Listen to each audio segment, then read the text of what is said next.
yaitu Pulau Harta Karun, Pulau Lilliput yang ditemukan Gulliver, dan Pulau Misterius. Ada kemungkinan 3 buku tersebut menceritakan pulau yang sama dan terdapat peta di setiap buku meskipun sedikit berbeda.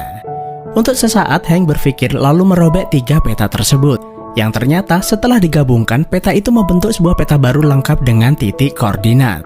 Dan lokasi paling dekat dengan lokasi tersebut adalah negara Palau yang letaknya sekitar 100 mil dari lepas pantai. Here. Tanpa pikir panjang, Sean langsung berkemas untuk mempersiapkan perjalanan pergi ke sana. You're not going to Palau, Sean. Why not?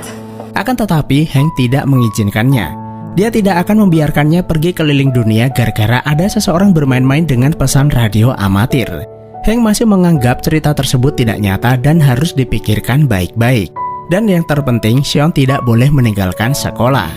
Sean berkata seseorang itu adalah Alexander Anderson, kakeknya, original Vernian di dalam keluarga. Sudah bertahun-tahun ia mencari pola tersebut dan tidak ada kabar darinya 2 tahun belakangan ini. Sean merasa kakeknya dalam masalah dan ia harus menemukannya. Sean said he's been missing for a couple of years. Setelah itu, Hank berdiskusi dengan Elizabeth mengenai hilangnya sang kakek dan peta tersebut. Elizabeth berkata sulit mengatakannya hilang, karena sang kakek selama hidupnya sering bepergian tanpa ada kabar. Bagi Sean, sang kakek adalah petualang hebat, tapi bagi keluarga dia adalah seseorang yang tidak pernah ada saat keluarga membutuhkannya. Akan tetapi, Hank memiliki pemikiran lain.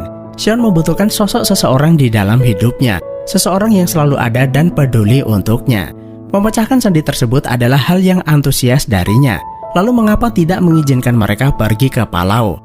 Dan setelah menyadari pulau itu tidak ada dan kakeknya tidak di sana, ia akan mencari cara menghiburnya lalu membawanya pulang. I'm going to Palau? Singkat cerita, Hank membelikan tiket pergi ke Palau, namun Sean tidak pergi sendirian melainkan bersamanya. Ya meskipun Sean agak kecewa kenapa Hank harus ikut bersamanya. Dia pernah pergi ke pusat bumi dan merasa bisa melakukan perjalanan ini sendirian. Lalu Hank mengingatkan dia adalah orang yang mensponsori perjalanan ini, jadi Sean tuh nggak boleh protes. Excuse us. Sampai di pelabuhan, Sean mencari tour guide yang bisa mengantar mereka ke tujuan, namun banyak yang menolaknya.